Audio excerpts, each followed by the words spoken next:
Hello, everybody. Thank you for inviting me and giving me this opportunity to talk about my experience about the 1988 massacre. My brother covered a short summary of what my family went through during the massacre, but let me talk about my own experience. When people first hear about the 30,000 political prisoners massacred by the mullahs in 1988, they first struck by the number. And however, these young men and women had their dreams and hopes, had their circle of people around them who would love them. That massacre did not only kill those people with their dreams and hopes, but it also destroyed their families, friends, and everyone around them. As a child, I remember how excited I was when we were going to prison to visit my father once a week. This excitement was mixed with anxiety because of what I experienced in prison with my mom at the age of 1. Everything was so dark in the prison. Long tunnels, cold waiting rooms, terrifying looks of the guards, but all of them would fade up as soon as I could see my father and his friends through the thick glasses. They would all smile at me and would wave their hands at me.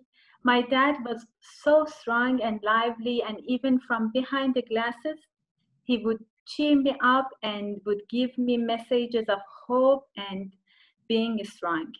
He would always give me books and letters from prison, and in the first page of each book, he would write a short sentence saying, "A child should know," and then 3 dots. When I grew older, I started to realize what he meant with that short sentence and those dots.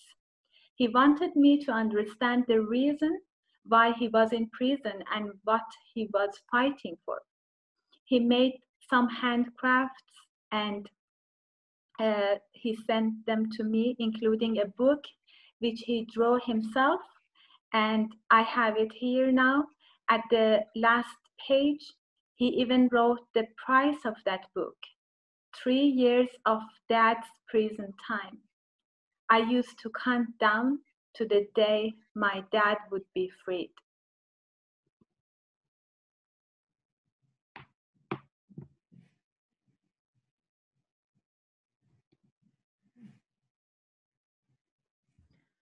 I have my father's picture here. This is my father. And here is the only picture that I have with my father when I was maybe around 2 years old, and he came just for 1 day permission out of prison to visit us. So they took this picture of me and him.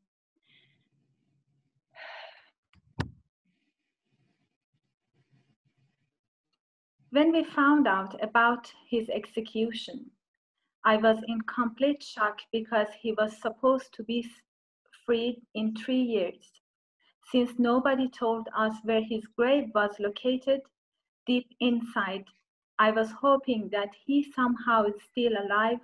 And when MK's TV, Simaya Azadi, started to broadcast, I was focusing on the face of the MK's members with the hope that maybe I could see my father's face there.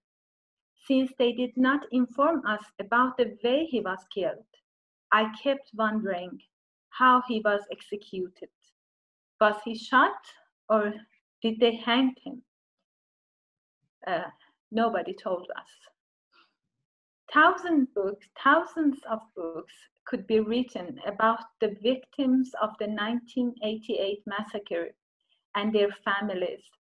And I hope that one day, in a free Iran, we can gather information about all those brave men and women who sacrificed their lives for freedom and publish their stories.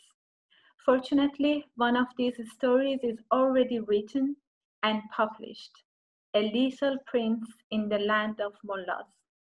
The true story of Ahmad Rauf Bashari Dost, a teenager who stood up to the Mullahs regime in Iran and was executed in the massacre of 1988 at the age of 24.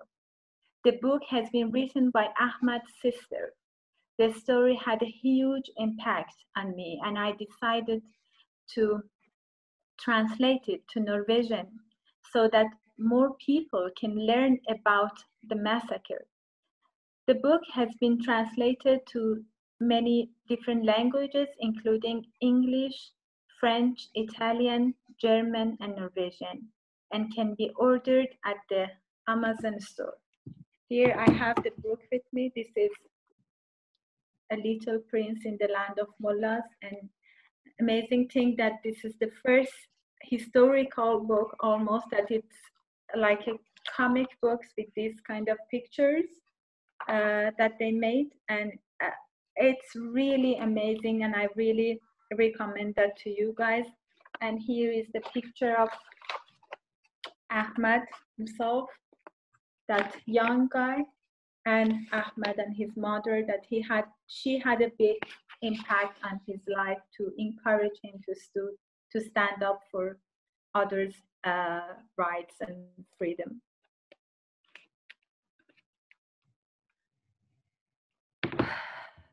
Let me finish my speech by reminding the necessity of investigating this crime by an independent and international commission organized by the United Nations and bring those who are responsible for the massacre to justice.